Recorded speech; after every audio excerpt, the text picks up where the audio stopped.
All right, everybody. Welcome to this webinar. I'm Bill Barbieri from the McLean Center for the Study of Culture and Values at Catholic University in DC. And this is the last of our spring series on solidarity.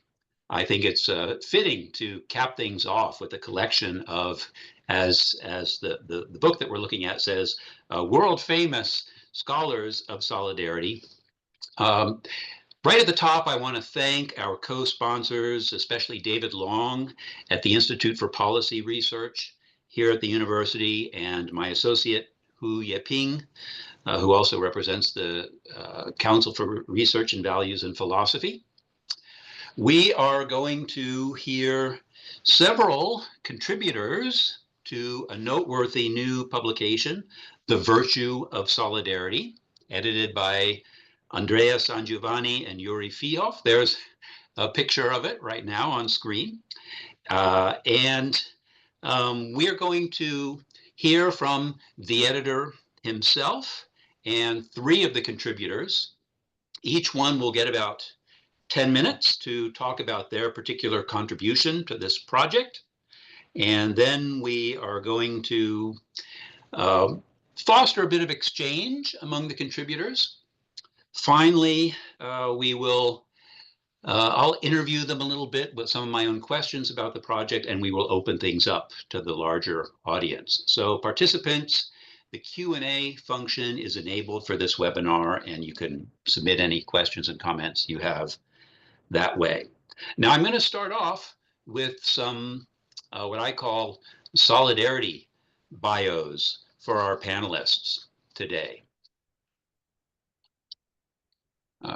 First up, we have Andrea Sangiovanni, who teaches philosophy at King's College London. Before that, he taught at the European University Institute and also was in Pembroke College, the University of Cambridge. According to his bio, he says, "My main research interests lie within 5 related areas: the relationship between social practices and ethical principles, social justice, EU politics, basic equality and human rights, and last but not least, solidarity." Among his publications is a book called Humanity Without Dignity, published by Harvard University Press, on the idea of basic equality and its relevance to human rights. I think we can count Andrea as a bit of a solidarity, a bit of a dignity critic, if not skeptic. But his most recent book, before the one we're talking about today, is a monograph called Solidarity: Nature, Grounds, and Value, from Manchester University Press. And that includes not only a sizable essay of his on solidarity, but also some responses by some of our panelists today. Andrea was the recipient of a 5-year European Research Council Consolidator grant entitled Solidarity in Europe, which wrapped up last year, a rather large grant, I believe. And as the last point of my solidarity bio for Andrea, I want to point out that he notes that for the past couple of years, he has been running the Ethics Cup at his university, which is a tournament in which high school student teams face off in a collaborative investigation of ethical controversies. So solidarity and collaboration, but also solidarity with the next generation. Very laudable. Next up, we'll have Avery Kolers. He is professor and chair of the philosophy department at the University of Louisville in Kentucky. Hopefully they're going to stay above water this week. He also edits the Journal of Applied Philosophy, and he specializes in social and political philosophy and applied ethics. His publications include the 2 prize-winning books, Land, Conflict, and Justice, A Political Theory of Territory, from Cambridge University Press, and A Moral Theory of Solidarity, from Oxford University Press. According to Avery, he says recently he's been researching the philosophy of sports and games in order to better understand ethical behavior as embodied skill and to articulate the kinds of sociability made possible by games and the prospects for incorporating this sociability into everyday life. I think that's a nice point for a solidarity bio. And presumably it's based on that research that he's published an article called Magnificent Utopian Games. Nice title. Then we have Meghan Clark, who is professor of theology and religious studies at St. John's University in Queens, New York City, where she specializes in moral theology and Catholic social teaching. Her publications include the award-winning books, The Vision of Catholic Social Thought, The Virtue of Solidarity. She wrote the book on the virtue of solidarity for this one. And, and sorry, that was the rest of the title, The Praxis of Human Rights. And then as a co-author, a Festschrift, Public Theology and the Global Common Good, the contribution of David Hollenbach. And David Hollenbach himself is a well-known proponent of intellectual solidarity, among other things.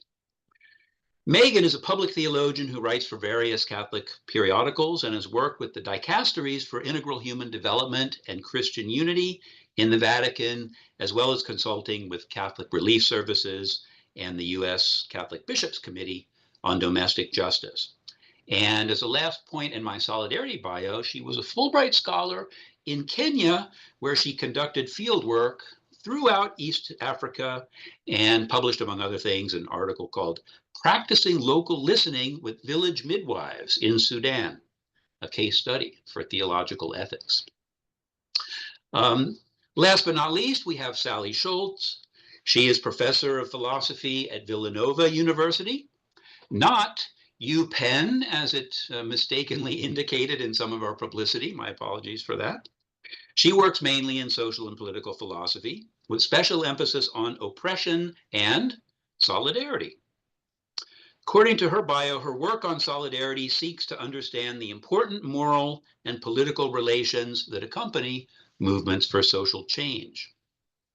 She has served as editor for Hypatia, a journal of feminist philosophy, and for the Journal for Peace and Justice Studies.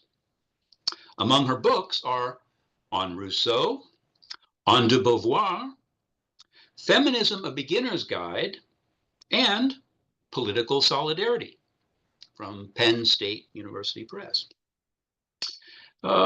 To round out my solidarity bio, I'll note that she has a boatload of teaching awards and was faculty in residence in the Center for Peace and Justice Education for half a decade. And among her courses, one that I would love to take and that I imagine has a lot to do with solidarity is the philosophy of food. Well, that's an introduction to our panelists for today. So I want to wrap up this introduction by saying something about the book, The Virtue of Solidarity. Just two things about the book.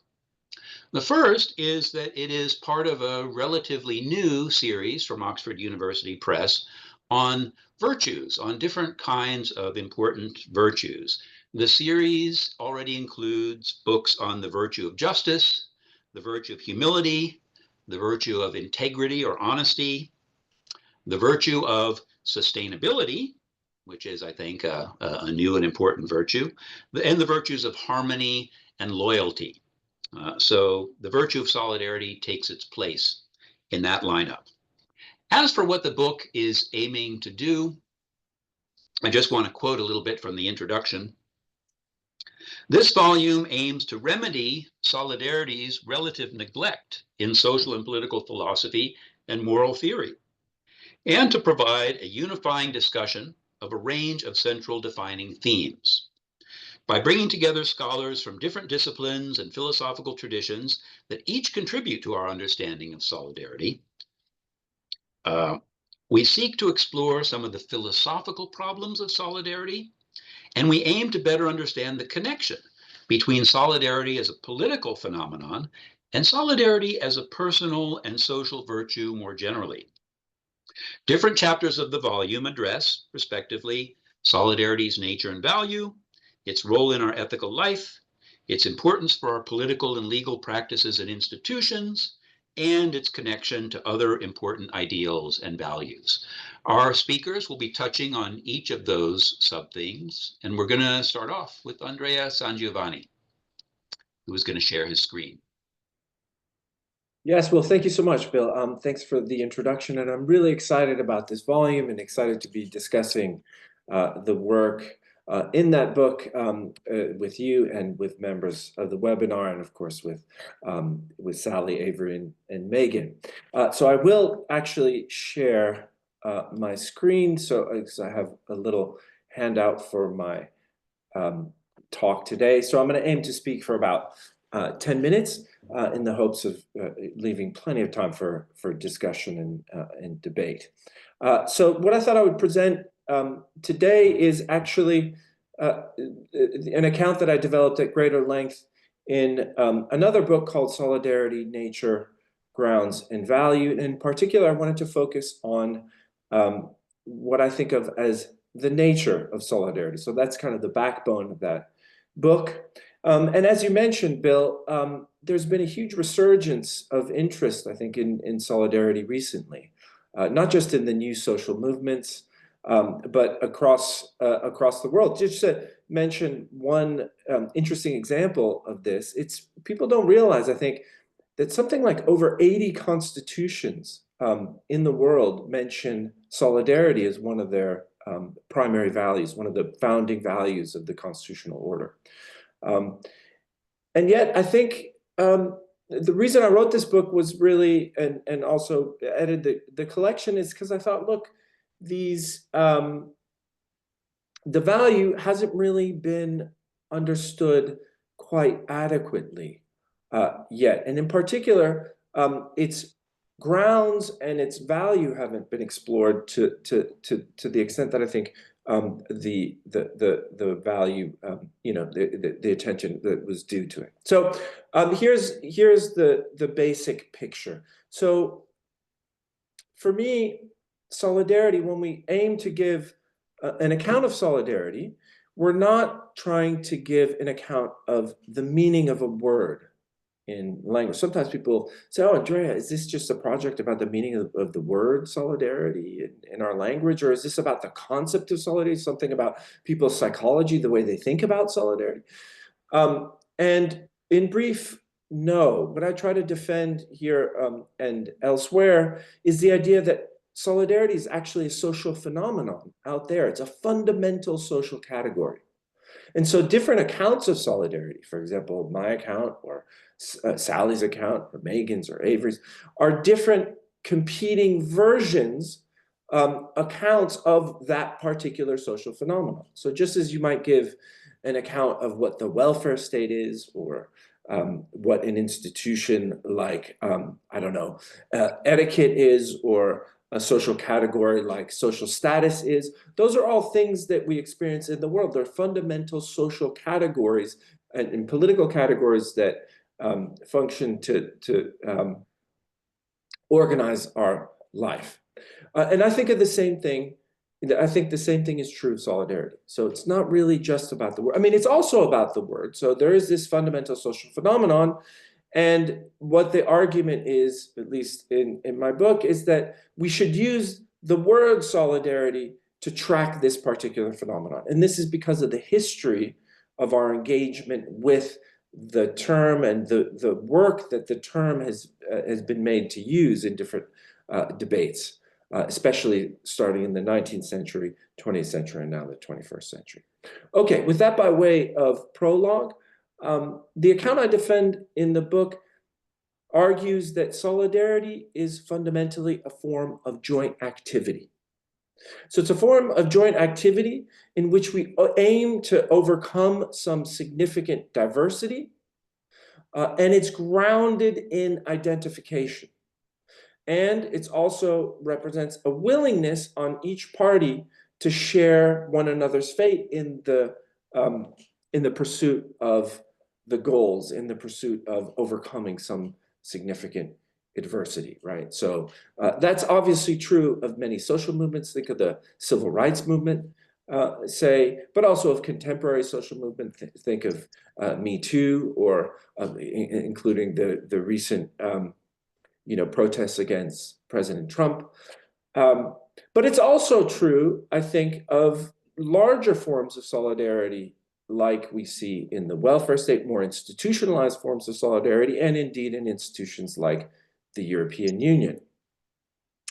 And finally, another aspect of solidarity I think is really important, and that comes out in the edited volume as well, but it's something I want to emphasize here, is that solidarity I also think is a constitutive value of very personal and intimate relationships like friendship or marriage. In fact, it's hard to think of a real, genuine friendship if there is no solidarity, if there isn't a willingness to do things together to overcome adversity that faces us as friends or as a married couple, as parents and children. So I think it's also very, very important for understanding the nature of intimate relationships. So not just these wide-scale, broad, relations among strangers, but also relations among intimates. Right. Now, I just want to say something a little bit more about the nature of identification. But before I do that, because I think that's really at the heart of the idea of solidarity. But before I do that, I just wanted to mention a little bit why I think that the term solidarity should be used to describe this phenomenon that you see outlined here on the handout. Well, the reason is simple.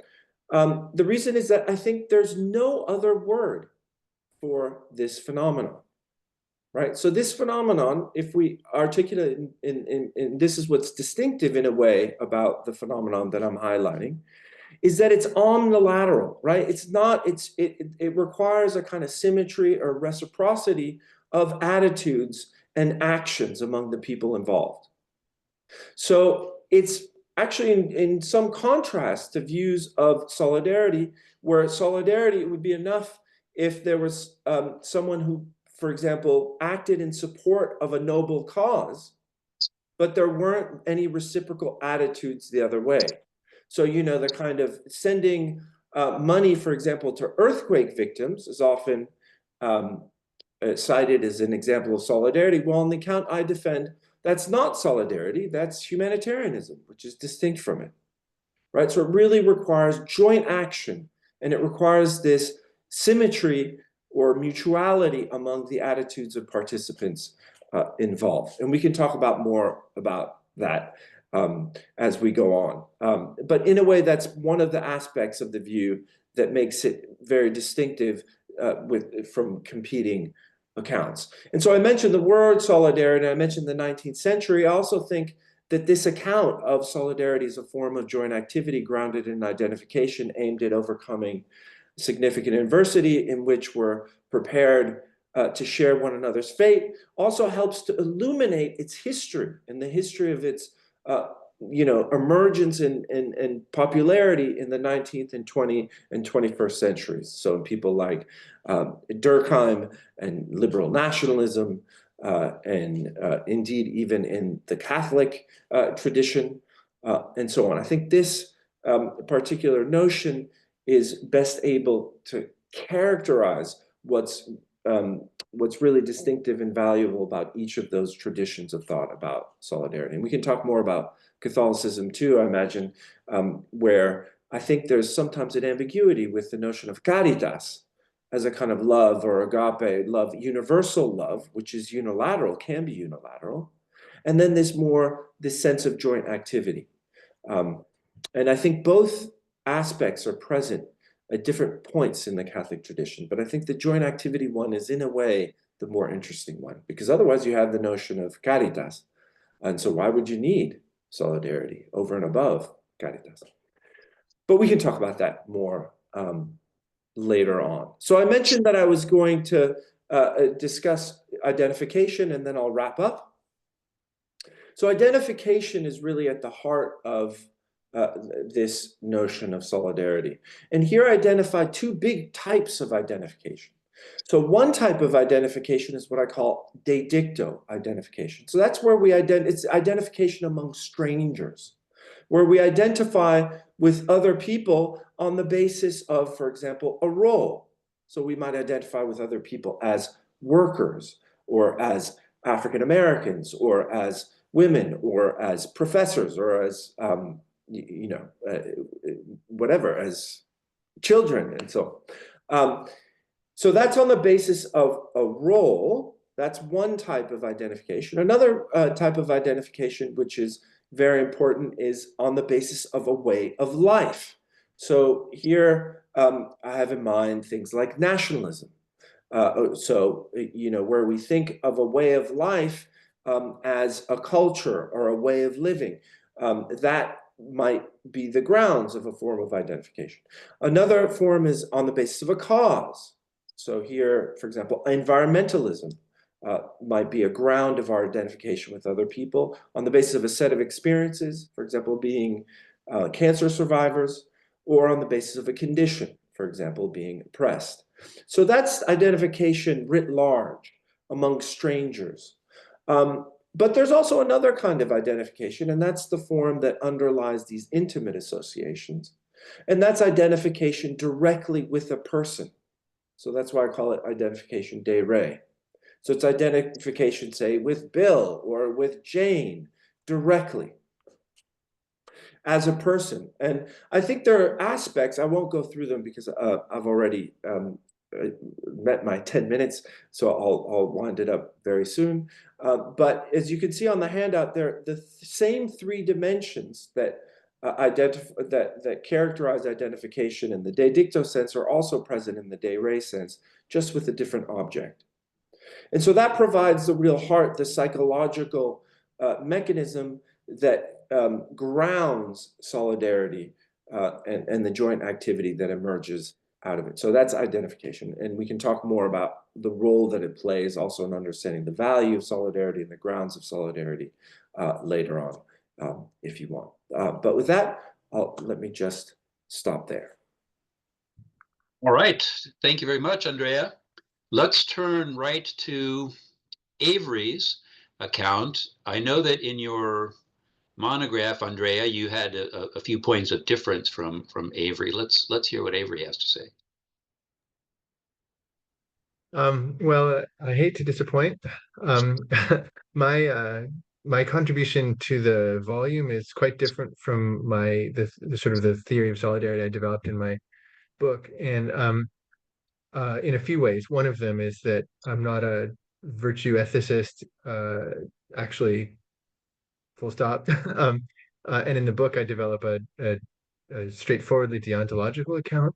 But I'm interested in the idea of solidarity as virtue. I guess I would put myself in that large range of people who want there to be an Aristotelian version of Kant or a Kantian version of Aristotle and want to be there.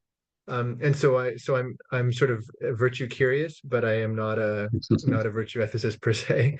Um, so this was a great opportunity to sort of explore the role of solidarity as I understand it in the theory of virtue.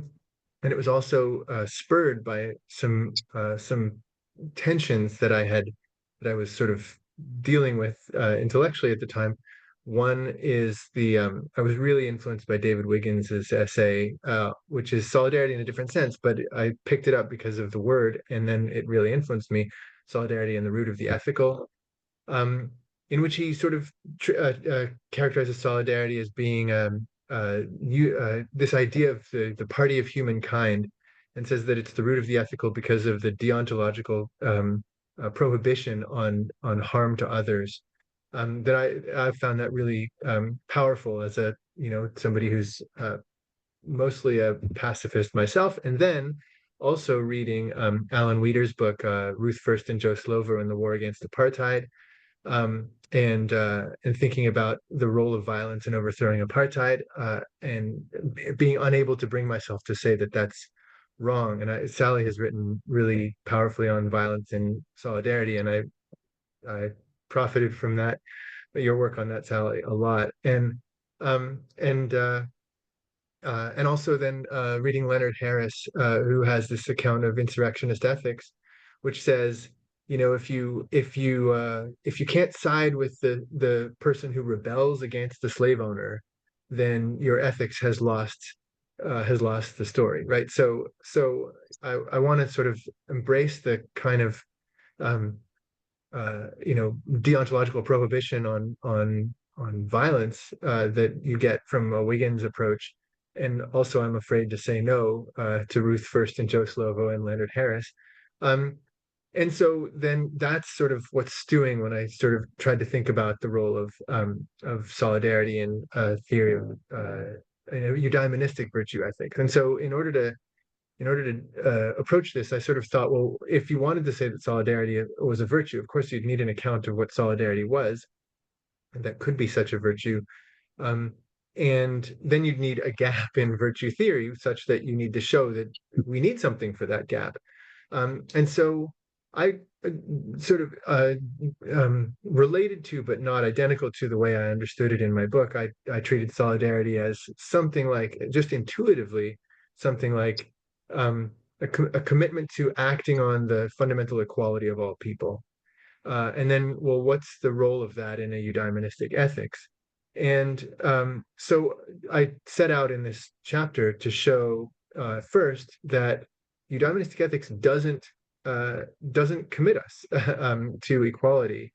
Um, and a rather strange and I fear all too explicable fact about the virtue theory literature is if you do searches for where virtue theorists talk about equality, the only people that actually talk about equality in virtue theory are people who talk about Confucian virtue ethics. And I think the reason is because they've been accused by Anglophone or Western virtue ethicists of not, or Western ethicists of being anti-egalitarian, but it's the Nicomachean ethics people who are not egalitarian, um, because there's really no there's no the eudaimonistic virtue ethics tends to be so focused on individual character excellences that it misses the boat on the fundamental equality of all people. And so, in order to show that, I took Julia Annis's book, Intelligent Virtue, which is, I find, a really, really nice overview of eudaimonistic virtue ethics. And she takes on this objection that virtue ethics is conventional or conservative, and she shows that it's not by appealing to Stoic virtue ethics, showing that the Stoics had all the ingredients they needed in order to oppose slavery in their times, and then showing more recently in the abolitionist movement in 18th, 19th century Britain, they had all virtue ethics had all the ingredients that they needed for opposing and overthrowing slavery. Um, and my argument is that doesn't work. And the reason is that if you look back at the Stoics in practice, they weren't what we'd need if we wanted a virtue ethics to do the work. What we need is to see that it was having the virtue that did the work, and then it led them to, or motivated them to, follow through on it. Um, if virtue ethics is just something you've written on paper and it doesn't motivate you to do anything, then it's no better than deontological ethics, right? So the whole point of virtue ethics is that it gets into the soul. And what we see is in Seneca and Marcus Aurelius, who became emperor, Seneca, when he has the opportunity to tell people, free your slaves, he doesn't. He says, be nice to them, eat with them at the same table. And that's great. But it's not, it's wholly conventional, right? In just the way that Annis is trying to show that the virtue theory isn't. And so the claim that I make is that he doesn't actually show that Stoic virtue does the work that it's needed. And in fact, the strongest thing that Seneca says against slavery is really just a golden rule example, right? You could be taken into slavery too. So be nice to your slaves in case your master will be nice to you. In hopes your master will be nice to you. But that's the golden rule. That's not virtue theory. The golden rule is supposed to fill the gap that virtue theory leaves, right? And then we see the same thing in 18th and 19th century Britain, where you can say things about virtue, but if there was anything that actually, if the rise of abolitionism is explicable by appeal to anything moral, rather than something social or economic or whatever, then the moral explanation that you have to refer to is impressment of people on the English countryside and the British countryside who could be kidnapped and thrown into the Navy. And the rise of impressment made people able to empathize with enslaved people. And so what I argue is that virtue ethics doesn't do the work of opposition to slavery. It's wholly conventional in these respects, and the reasons it doesn't do that is because it's not committed to the fundamental equality of all people. And when you look at the Aristotelian virtue of justice or even equity, which I relied heavily on in my book on solidarity, taken by itself, the Aristotelian virtue of equity doesn't commit you to the equality of all people. It just ensures that what you exchange is equal. So that if the enslaved person said,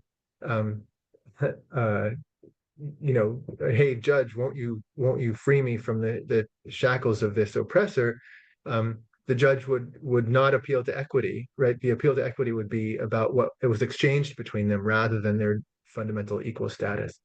So that's the sort of the argument that there's a gap in virtue theory. And then I propose that solidarity following Wiggins can be taken as the commitment to the fundamental equity or equality of all people, or co-equal membership in the party of humankind.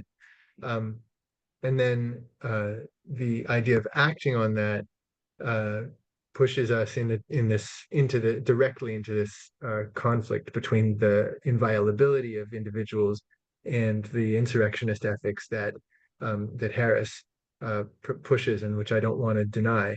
And so I suggest that Wiggins leaves open a little gap, which is that he says that unprovoked assault is the core wrong, and so and Harris says that what justifies the insurrection is self-defense. If nothing else, it's self-defense, and so that can unify the two views, I think. But it helpfully, if you're thinking from a virtue perspective, helpfully we would want to change what Wiggins calls the deontological rule or inviolability rule into something more like a rule of skill, which is this: that I don't want to say no to Leonard Harris or to Ruth First, but I do want to say, in any case, even in the insurrectionist case, in any case, even if violence could, in principle, be justified, Wiggins's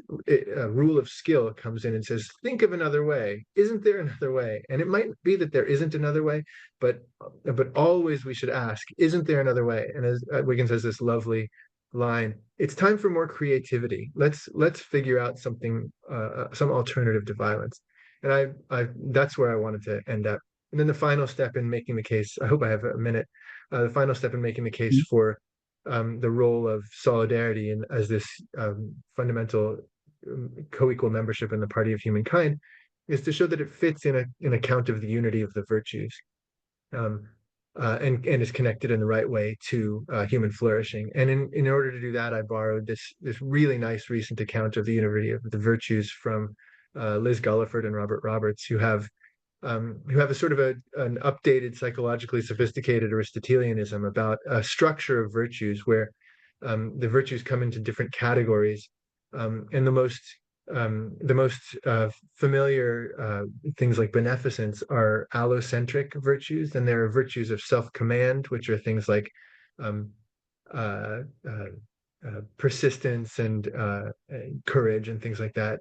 And then there's humility, which is the belief that you're not better than other people. And I think that they treat humility as just a lack of a sense of superiority to others. And I think that's insufficient for it to be a virtue. But we could put the virtue of solidarity there, co-equal membership in the party of humankind, because that's affirmative. It's not just a lack of feeling you're better than people. It's affirmative being opposed to hierarchy and also rejecting that you're lesser than other people, which I think is really important for the insurrectionist character of the ethic. It's not just denying that you're better than others, which is all it's needed for like white guy to be, to not be racist. It's got to be more.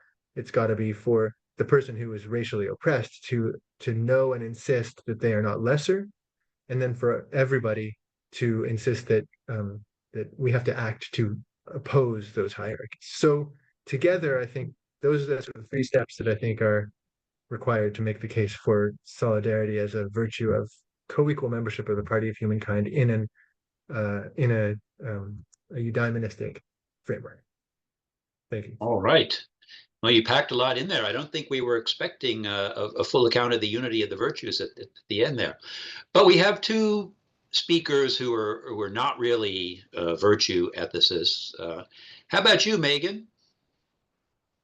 I laughed as Avery said that, because I'm a social ethicist. I work on Catholic social thought and human rights and development and solidarity, and my work more broadly all kind of started because of the provocation of and the push of a virtue ethicist, being Father James Keenan at Boston College. And if you notice and this is true for a lot of my classmates in graduate school, a lot of us who worked at Boston College work at the intersection of kind of social ethics and justice and the virtues in different ways. I think as kind of a byproduct of the people that we worked with there. And it was Jim saying to me one day, okay, so if Catholic social teaching now wants to say, if John Paul II now wants to say that solidarity is a virtue, then where are its practices, right? If it is a virtue, it has to be habituated. And that started me on a very long path. And I readily give Jim credit for that part of this path, because it forced me to face a number of the ambiguities and start to try and thread them out that Andrea mentioned about Catholicism on these matters. And so as the theologian here, I'm just going to give this will be a little bit different, but hopefully we'll have a good conversation. For those who are watching the webinar who are not familiar, Catholic social teaching or Catholic social thought is the Catholic Church's official public moral reflection on contemporary moral issues. It has developed alongside many of the movements that Andrea mentioned, because as we now know it started in 1891 during the Industrial Revolution. So as alongside a lot of these other social movements since then, the most recent contributions being in 2015, Laudato Si', which is Pope Francis's encyclical letter on the climate crisis, and in 2020, Fratelli Tutti, on what is a crisis of, he says human fraternity. You could also say solidarity, and if people want, there are kind of some broader reasons for why he picked fraternity over solidarity. And so in my chapter, I trace the development of Catholic social teachings, ethics of solidarity. And I start, because I was writing it during the COVID crisis, during the COVID pandemic, I start with an element of Catholic social thought that hasn't got a whole lot of attention and is kind of unique. And that is Pope Francis did a series of Wednesday catechesis audience messages on Catholic social teaching, in which he tied everything to the virtues of faith, hope, and love, or faith, hope, and caritas. And he ties human dignity and solidarity, both of them, to the virtue of faith. And so faith, Francis notes, that in the light of faith, we recognize that, in contrast, faith teaches that we have all been created in God's image and likeness, made for love and for communion of life with him, with one another, and with the whole of creation. Our God-given dignity and rights that arise from it are the ultimate foundation of all social life and have serious social, economic, and political implications. He then goes on in his message on solidarity to say that a solidarity guided by faith enables us to translate the love of God in our globalized world, not by building towers or walls, which he then goes on to say, and how many are being built today, but by building up community, right? He then, in those messages, connects the virtue of hope to the universal destination of goods and subsidiarity, and the virtue of love, or caritas, to the common good and the preferential option for the poor. And I didn't know what everyone else was going to say, but I'm glad I put that in as soon as I started hearing, right, this question of how do we think about solidarity and the equality of all people. I think that it is noteworthy that for the Catholic tradition, right, it's not accidental that Francis links together human dignity and solidarity tied to the virtue of faith, because precisely what he's trying to underpin is this sense that all people are the radical equality of all human persons. He also then goes on, because you can't talk about anything in Catholic social thought these days without mentioning where the environment fits. He then goes on to talk about how contemplation, the virtue of contemplation, is the virtue that is tied to care for our common home or integral ecology. And says that when we contemplate, we discover in others and in nature something greater than their usefulness. And so again, that this idea that we can discover then by virtue, we can discover the intrinsic value of things that aren't dependent on us and aren't utilitarian. Now, my chapter examines these messages in the context of COVID in more context, but I wanted to lift them up here because it helps give a sense of the vision of Catholic social thought that this idea of solidarity fits into. And precisely because what is both a challenge of Catholic ethics and perhaps also a benefit is that on the one hand, the problem is the ambiguity. On the other, because it sees everything as interconnected, there is kind of more relationship between things. But then you have to parse that out.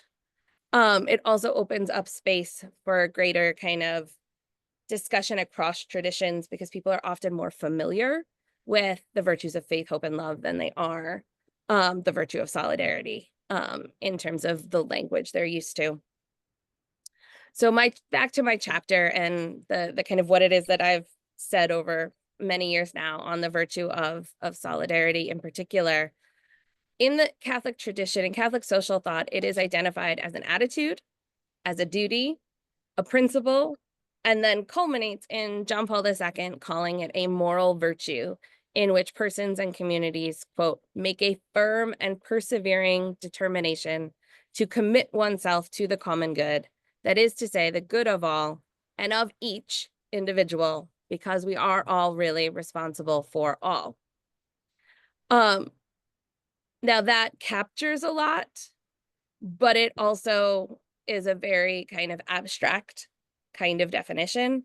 But what it's really aiming at, and I think this is where it intersects with what Andrea and Avery were talking about, and builds on it in some ways, is how do we think about the moral implications, not just of equality of human persons, but of interdependence and the reality of interdependence, and that the scope for that has grown as the reality of a global world and globalization has grown.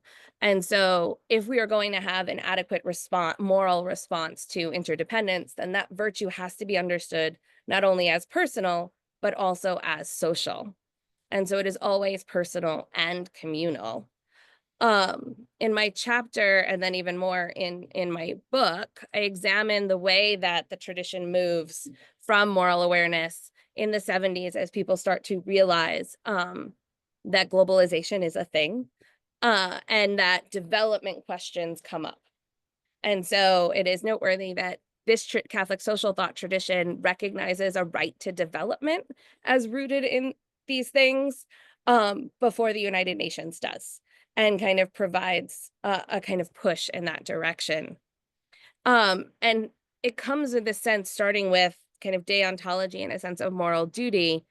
The tradition's weakest when it's trying to talk about the duties of solidarity, in part because when it starts talking about duties with Paul VI, it's very much what are the obligations, what are the duties that wealthier, more developed countries owe to less developed countries. which never gets to any sort of sense necessarily of any sort of reciprocity or mutuality. Ultimately, we get this move to a virtue as being kind of the best way to capture what it is that solidarity is within Catholic social thought. As I argue throughout my work, again, right, virtue it means certain things. That for solidarity, the formal object is our common humanity, and that the end of solidarity is participation in the universal common good. To be more specific, the participation by all in the universal common good. And that then the practices by which one habituates the virtue of solidarity is by practicing respect for human dignity and human rights, practicing respect for the equality of all persons as an active, lived reality. And so out of that, you get this kind of sense of mutuality and reciprocity being required.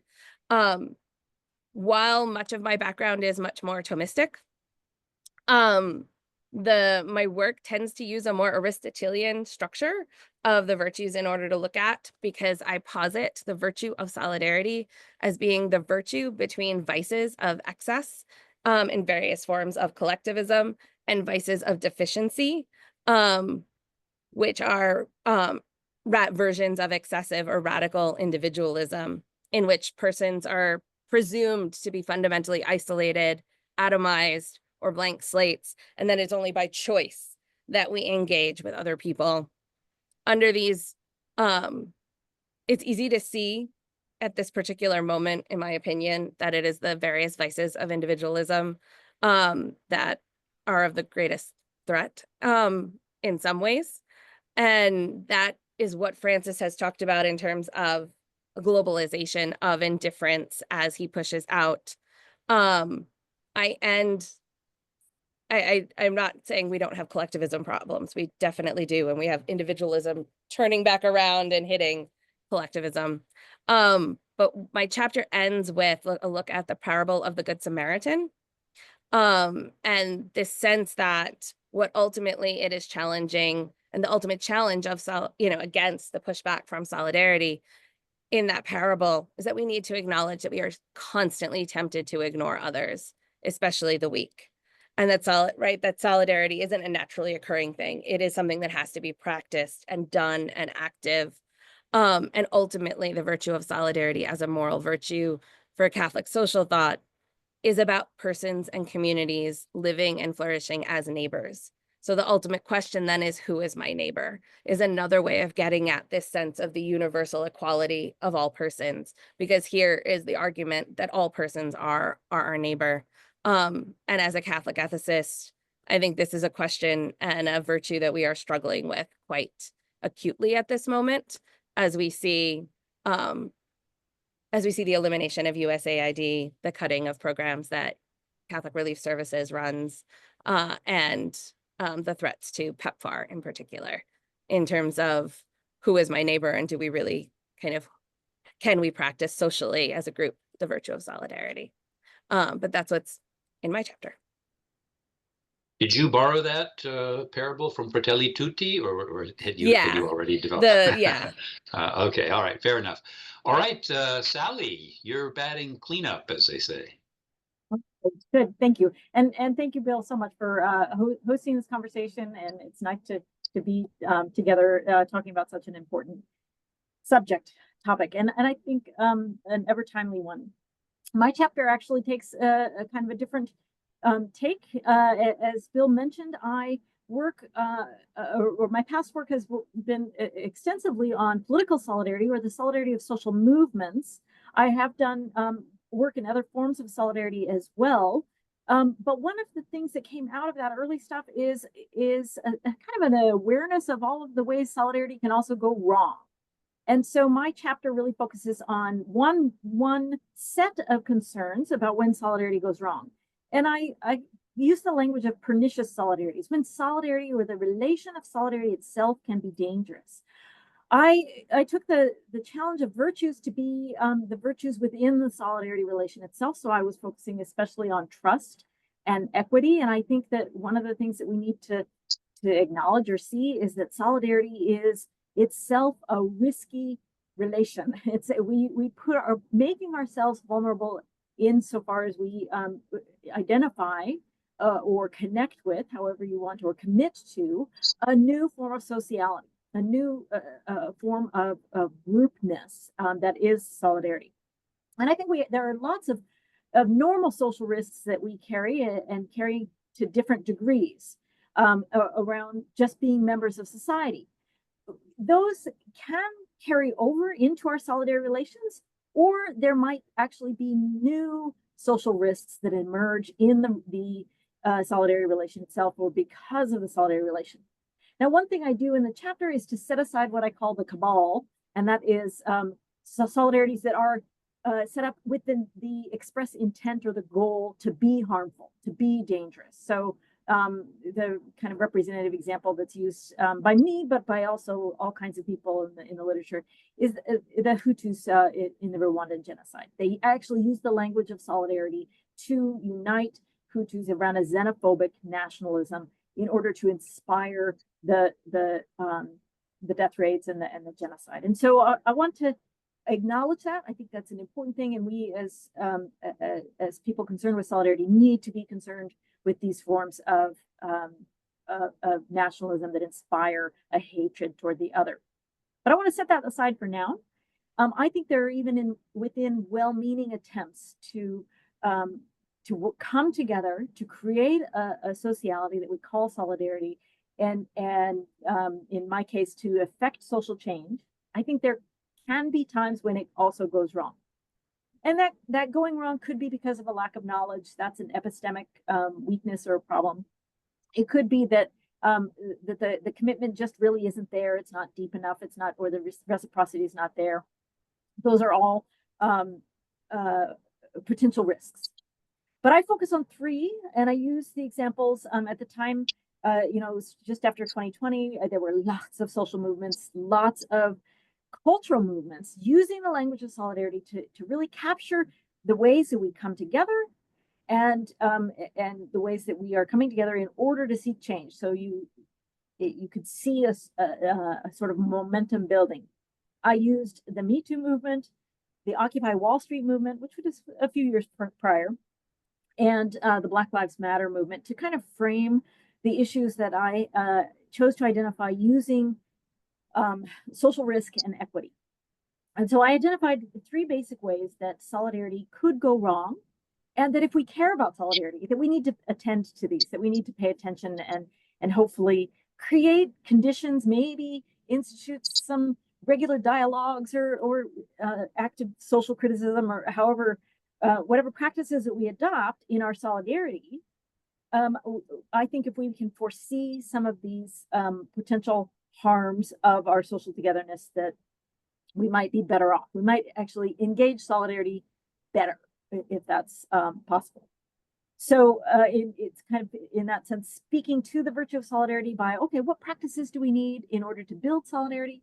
But also, what do we need to be, practices do we need to avoid? And especially practices that undermine trust, another important virtue, and undermine equity, which we also saw as another virtue, within solidarity. And so the three are, the first is the inequitable distribution of a willingness to share social risk. And like all philosophers, I have too many words in all of that, right? But the idea is that, look, solidarity is this relation. The relation itself creates a social risk. That's going to carry with it some of the regular vulnerabilities each individual member in their particularity brings to the relationship. So there are those social risks, but solidarity itself is itself a social risk.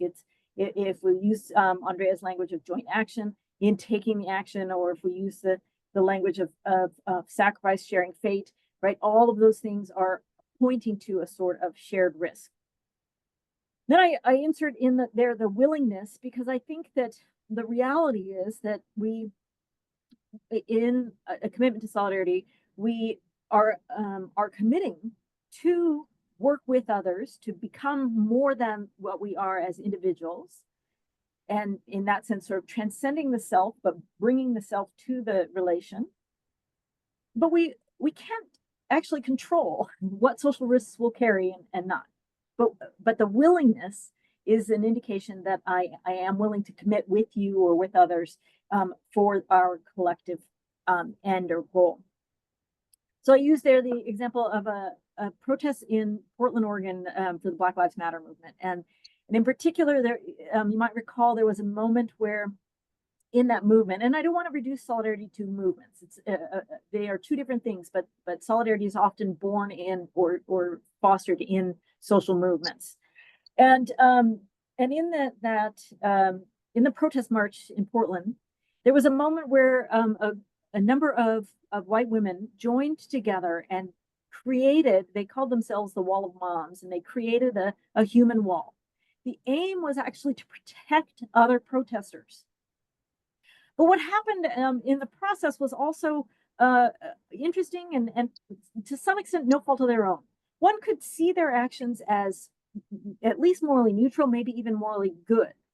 But what happened is that the attention of the moment actually turned to them, and they became a spectacle, taking away the very important awareness raising that the Black Lives Matter movements were actually doing at that moment in Portland, Oregon.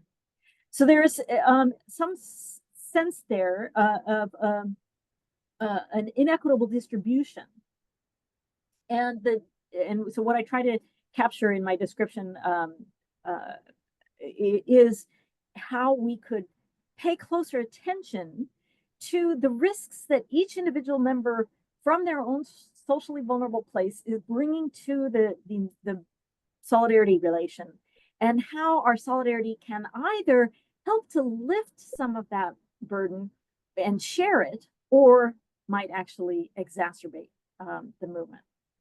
Now, you can also think of an example I don't use in the paper, but for instance, solidarity with people who are incarcerated. I think often those of us who advocate for the people who are incarcerated are unaware of, we are willing to put our own lives and risks on the line for certain things, but we're unaware that our raising certain forms of awareness about, for instance, the conditions in prison may actually exacerbate those conditions, may make it worse. And so it's trying to figure out how we advocate, how we participate while distributing the willingness to engage and share social risk. The other two, I'll just say very quickly. One was a limitation in the willingness to engage social risk. And there I used an example from the Me Too movement that, if you recall, it was especially prominent people, but hundreds, maybe even thousands of people posting on social media that they had been victims of sexual harassment or sexual abuse. What emerged from that was a sort of an unfortunate and yeah, I'll just call it unfortunate logic, where those people, survivors of sexual violence, felt actually a coercion or compunction to post about their sexual violence, even when they weren't ready, even if they couldn't share the experience. Maybe they were even still engaged in a relation and had not yet escaped it.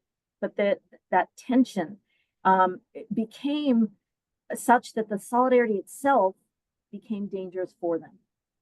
So that's what I'm trying to capture. And then the third was a strategic withdrawal of the willingness to share social risk. And I think this is actually probably the most common form of dangerous solidarities. When we commit to a cause, we jump in, we're there, and then for a variety of exigent reasons, for a variety of personal circumstances, whatever it is, we withdraw. And our withdrawal can be innocent enough if the critical mass remains, or it can actually exacerbate the conditions of those with whom we were united. And so the example there is the persons who were unhoused and unsheltered during the Occupy movement. If you recall, Occupy encampments actually often occurred at the same site where other encampments were. And so they would build up these encampment cities around it. Well, when the Occupy movement reached such a tenor that the local officials needed to address it, they came and they plowed down the encampments. They took away the encampments. taking away essentially the homes of the people, the unsheltered, unhoused people who had been living in this space all along.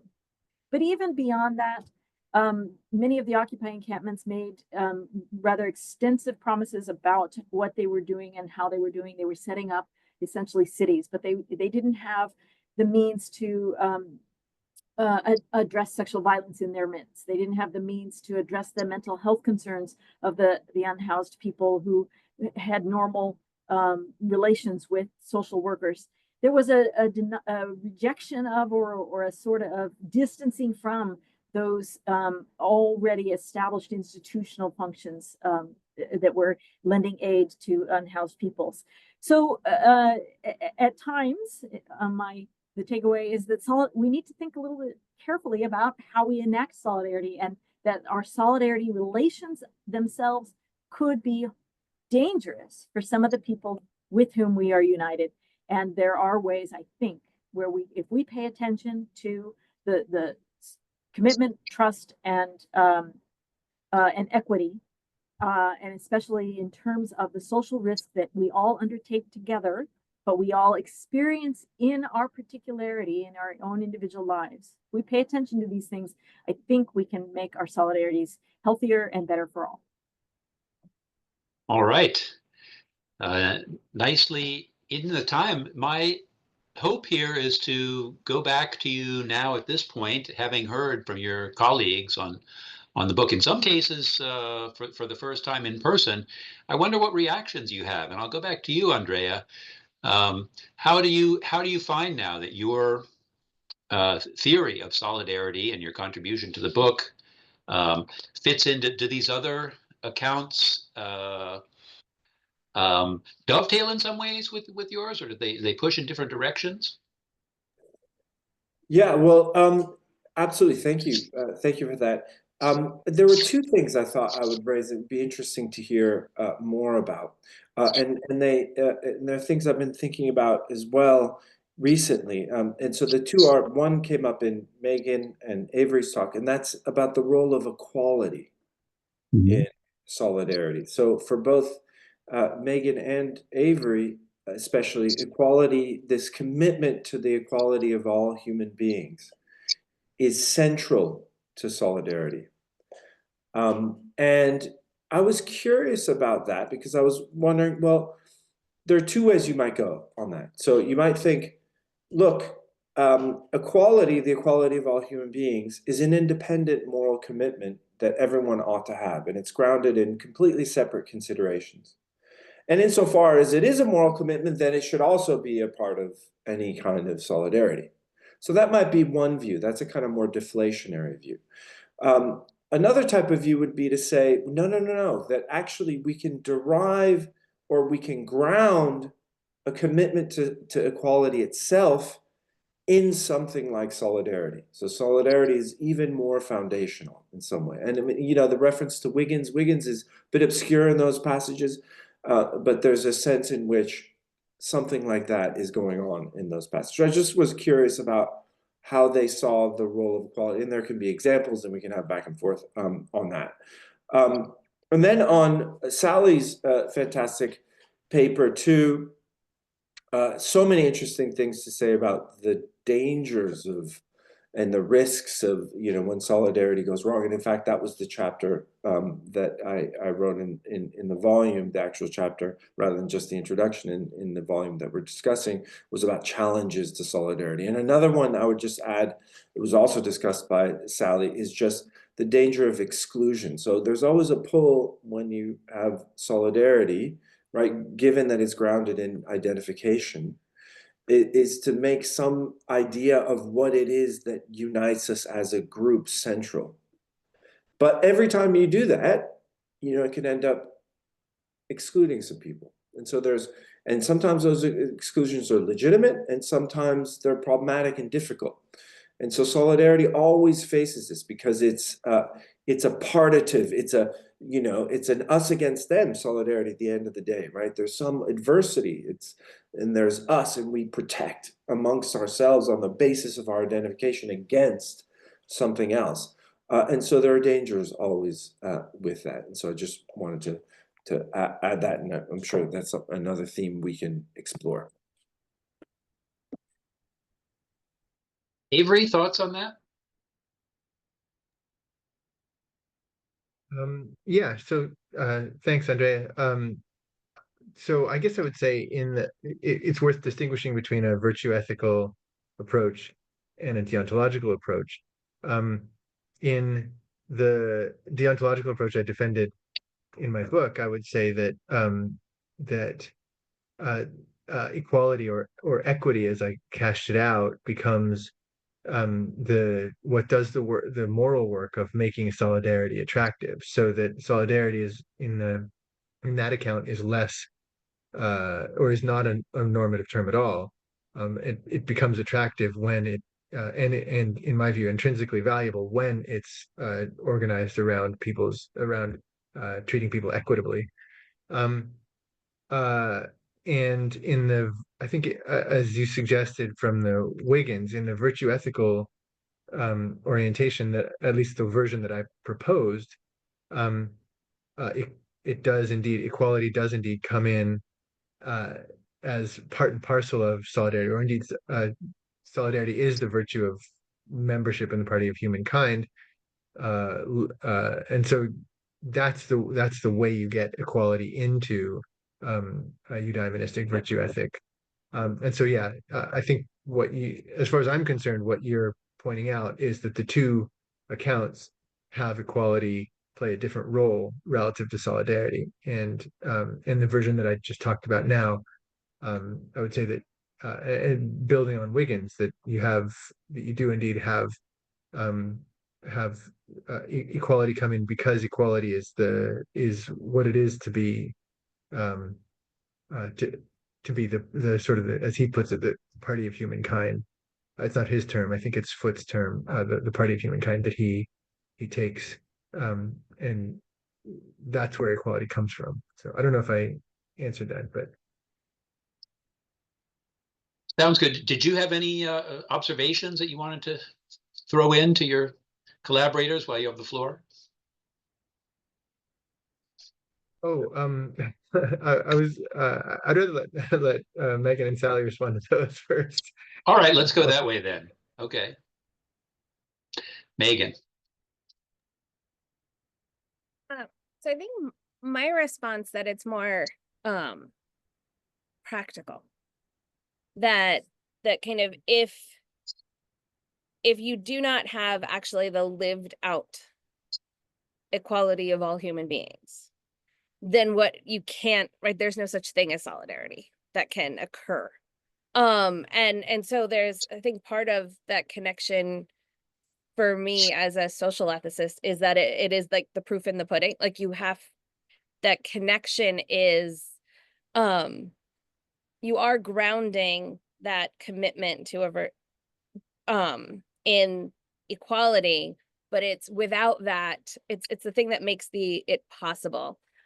More frequently, this is how we talk about the preferential option for the poor in Catholic social ethics, that it isn't a statement about the moral goodness of those who are poor or oppressed. It's a statement about their equal humanity, their equal dignity. And if I believe that every human being has equal dignity, then what? And so that ends up being right. And so that's why I think you can't separate it out. But I don't think it's as simple as, or as much, for me, it's tied to that next step, that kind of, what are we actually doing? And you can't do solidarity without equality, if that makes sense.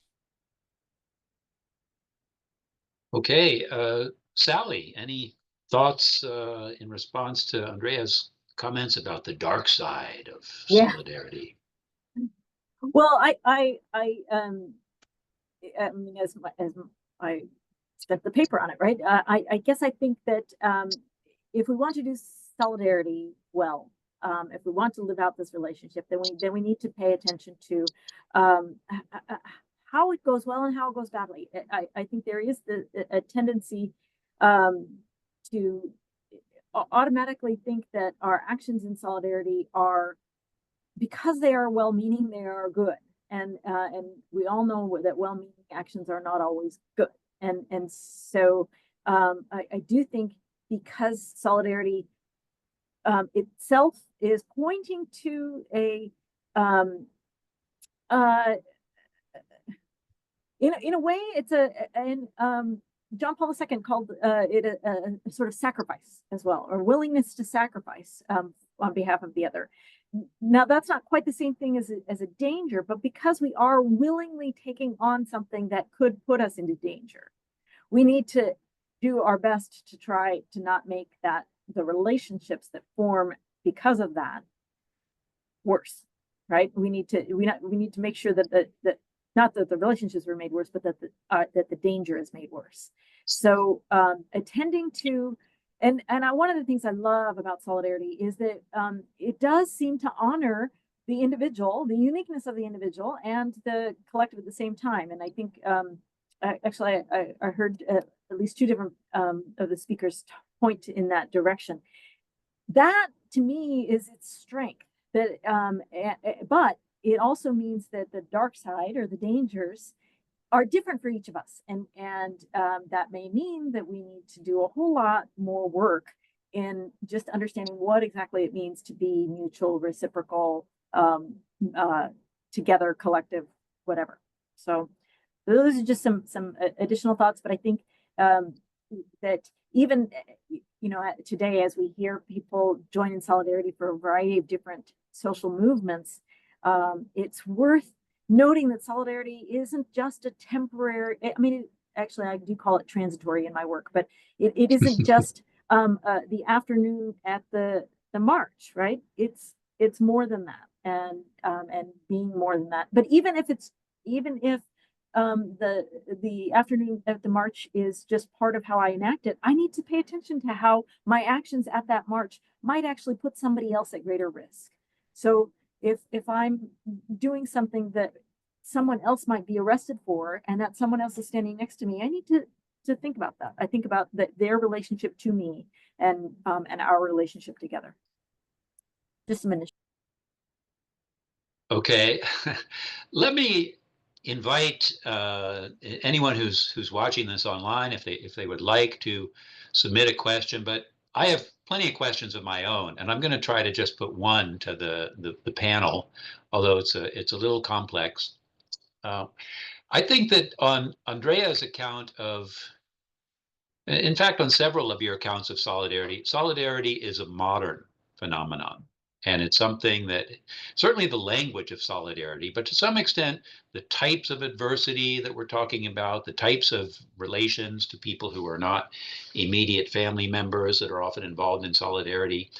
Andrea mentioned how the modern solidarity movements, going back to the French and German solidarists and to Durkheim and so on. Durkheim himself was writing about a shift from mechanical to organic solidarity that had to do with the rise of modernity. If modernity is a modern phenomenon related to the social question that expands people's horizons to some extent to relationships with other people with whom they, to use Andrea's language, identify, that's partly a product of a certain shift in historical conditions. Those conditions raise a very tricky question for solidarity that I think some of you are describing in different ways, which has to do with the fact that you need some kind of mutuality or reciprocity in most of your accounts for solidarity relations to occur. I wouldn't say that it has to be utterly symmetrical, as Andrea was suggesting. But my question is, looking at where we are now and at the historical shifts that we're undergoing now, is it possible in your respective views to have solidarity relations with other species, or with the Earth systems, or with these entities that we exist in relationship with, that we depend on to some extent, and yet we can't exercise maybe full mutuality or full reciprocity, even though you have very interesting examples of interspecies cooperation in, in fishing, things like that. I'm pushing the envelope here a little bit, but do you have any thoughts about, is solidarity confined to humans, or does it have the potential to extend beyond that? Any takers? Sally? I'd like to go. I actually have written on this, and I think it's called something like solidarity with the more than human world, or something like that. Political solidarity with more than human. And I think that we can be in social solidarity with animals, and by social solidarity there is a sort of unity.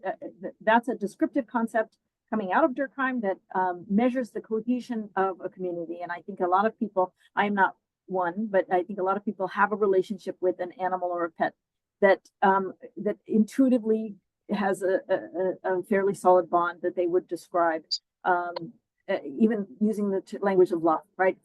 Even or family, and families are a form of social solidarity. I actually argue in that article that we can't be in political solidarity with animals because we don't know their political will. My guess is that most animals' political will would want to see the end of humans or something. I'm not sure that we encroach. I'm just joking there. Please don't, it gets recorded. Yeah.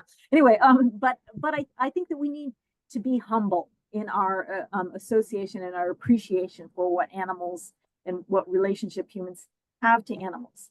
That being said, there is a wonderful new book out and I thought it was on my shelf here, and I can't come up with it, but I will put it in the chat. That talks directly about solidarity with animals, and it looks at our need to take into consideration Earth, others in, for instance, our political thinking. There is a political turn in the animal ethics movement, and it's worth making that similar sort of turn in our solidarity. Was Zoopolis the name of Will Kimlicka's book on that political theory of animals? Andrea, you had your hand up. Yeah, so I think you asked a really excellent question there, Bill, but also about the history and how we're to think about the history of solidarity. And so I've actually written about this in a recent paper called "Solidarity as a Social Kind." So if you just look at the conditions that I outlined, like on the handout and in the book, of course, solidarity goes back to the dawn of time. I mean, so that sort of identification is very, grounding. A joint activity to overcome shared adversity is absolutely fundamental to human beings as human beings. Indeed, the very psychological mechanism of identification, I think, is really interesting in expanding our ability to be social with strangers, where you don't have tit for tat reciprocity. Because you might have never met the person or whatever, so you can't keep track of what they've given you, what you've given them, in this kind of tit for tat reciprocal altruism model that you get in biology. And it's also it's a kind of expansion of self-interest, enlightened self-interest, if you will, and self-interest in a much broader sense, where by helping you, I'm also helping myself, because we are the same in some dimension. Mm-hmm. So there's interesting things to say about the history and genealogy of solidarity, but you're absolutely right that it only gets, this is what's weird and interesting, it only really gets theorized. It really catches fire in the 19th century. And there are various ways of thinking about social unity, like in the medieval tradition, Concordia, and also if you look back, there's civic friendship in Aristotle, but these are subtly different notions and different understandings of unity among groups. And you really only get the very distinctive character of solidarity theorized and politicized in the 19th century. And that raises lots of interesting questions. I think the most convincing account of that is, that's the rise of course, industrial, modern capitalism society that break apart the old ties of feudalism and family and kin and religion. And so the question then becomes, well, what can bound together strangers in these large cities organized by industry and by capitalism. And that becomes the central question in the 19th century. And that's where Durkheim and the socialists and the early socialists and the utopian socialists, all, you know, Fourier and Proudhon, were all in this, working on this fundamental, I think, problem. So it's an interesting thing, you know, like how come it didn't get theorized before, you know, like why, or it was theorized slightly differently, or, you know, even though it's a fundamental social category. And I have things to say about animals, but I've spoken enough, so I'll stop there. But that is what I'm asking. You had, you know, in that century, you're talking about the rise of a certain kind of sociological consciousness with Durkheim and Tönnies and all those folks, and Pesch, and, you know, even in the Catholic case too. And now we're in a period of ecological consciousness, and, you know, and if you want adversity, we've got a major crisis going on. Megan, you checked in. Well, I want to kind of make sure we stay in the practical as well. I mean, right? So it isn't just the Industrial Revolution and kind of these technological advances, but that's right. I don't know what solidarity, as we talk about it, would have looked like in a period where the vast majority of the world's population simply wasn't actually thought of as equally human in any functional way. Right, either because you didn't encounter them, or because we're talking about the era of colonialism and expansion in which there's no, right, there are people who try and pretend that there was an equal humanity kind of idea going on, and there clearly wasn't. I mean, that just isn't, not to mention I mean, you have Sally and I sitting on this webinar, and it is only in that modern period that technology is not the reason we're able to sit here. It's other changes, and it's getting to the equality of women as equal persons, which again, there's lip service to it, but functionally, we were not considered equal persons in any social reality up until the modern period. And so there's, right, so there's a reason, kind of functionally that we're talking about something that is based upon a particular understanding of equity and equality that, as I think it was Avery talked about, or it might have been before we started the webinar, that you don't find it, right? You're not going to find in Aristotle because he didn't hold it. And so that changes in a real way. On the animal question, I just want to throw out, we share 90% of our DNA with elephants. And so while I think the kind of the ecological consciousness, I think part of that is a recognition, and from a theological standpoint, that is that we are created, we're more like elephants than we are like God. But that sense of part of that ecological awareness is accepting that humans are maybe not as separate from everything as we, for much of human history, have wanted to believe. And then what are the implications of that? We have a comment from our audience. Thanks to all, solidarity as a virtue appears problematic given its abuse by in-groups, ethno-nationalism, and particular religious groups. So more attention should be paid to solidarity as a vice in our current context. Just a suggestion, maybe a little bit in keeping with some of Sally's comments. I'm not sure in the end for how many of you solidarity is a virtue as opposed to a principle or a pattern of social action or something different from a virtue. Do you think in the end that this book presents an account of solidarity as a virtue?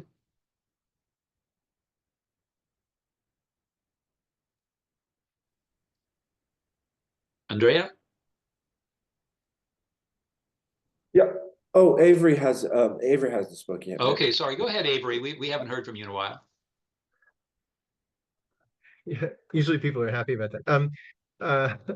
So something about the previous question that also goes to this one. I think there's a risk of an epistemology ontology error when we think about how deep into the past we can find solidarity. And it may be that there's a lot of solidarity that isn't conceptualized as such. One reason I think that you get solidarity comes to be seen distinctly is the understanding of oneself as teaming up with others who are different. It's not just it's not it's not just your family, right? It's across families, and so again, I don't want to be harp on my book, but in my book I started with the solidarity of Bartolomé de las Casas and Antonia de Montesinos with the indigenous peoples who were being murdered and enslaved, and there's I don't think they had or would have used the word solidarity per se, but insofar as what they're doing is both finding a shared cause across difference, and I know that other people don't agree with this, and Sally's chapter to this in this book is especially worried about saying this, and recognized that they owed a certain kind of deference to the political will of the indigenous peoples that they were fighting alongside. Those two things, I think, show that what we have there is solidarity, even though there was no theory of it. And I think when we look back in history, there's a risk of sort of great man, great power theory, and less focus on the social history where we see social movements and solidarity throughout history. So I don't think that it's a modern thing per se. The issue of solidarity as a vice or a virtue, I do agree that if we think of solidarity descriptively, then it's really important to recognize that there are only specific conditions under which it becomes morally attractive at all. Though the one flag I would raise, and this was kind of a question for Sally as well, I think one of the worries that I have is that we like to think of solidarity in winning contexts or in the state welfare state kind of context.